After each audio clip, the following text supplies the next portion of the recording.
Hello, 8th grade. Today we want to plan out our clay coat of arms project with a sketch.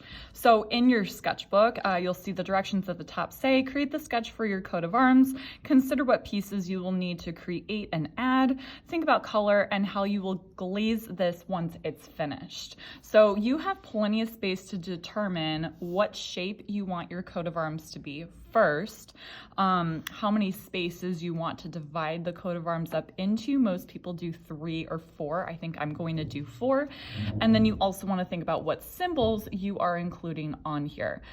You'll have some opportunity to add other extra things to it. Some students like to add a banner on the bottom or even on the top that has their family name on it.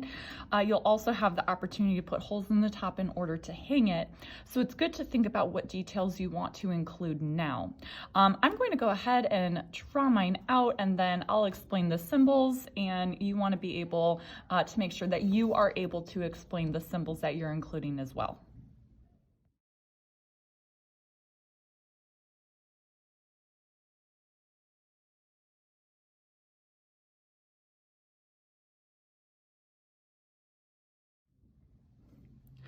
All right, so I went ahead and put mine in, and I think sometimes it helps because I am going to be checking these, but also because you are going to need to tell me in your artist statement for this project why you have chosen the symbols that you have. Sometimes I think it helps to just get everything labeled. So for example, I have a leaf right here, and that is just because in general, I really enjoy nature. My husband and I really enjoy hiking, and we really enjoy camping. So that is important to both of us.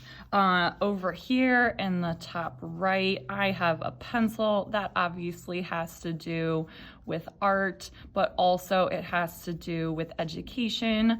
The fact that, you know, I have a lot of teachers in my family. I obviously am a teacher, so those are things that I think are really important.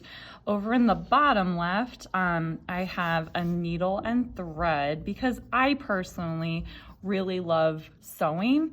My mom used to sew too. I have quilts from her, so my family just has a long history of making, of, you know, different hands-on activities, of being creative, and I really love having that connection with my mom. All right, and then over here in the bottom right, I have a bowl of pasta because obviously my family is super Italian. I know my current last name doesn't indicate that, but my maiden name was very Italian and my family is very Italian, and also just in general, we love food. We have so many, as I think many families do, so many important foods for holidays and celebrations. So I'm going to include that right there. So I think it really helps to label it. If you have time, I would encourage you to color in your sketch and to think about what colors ultimately you are going to want for glazing.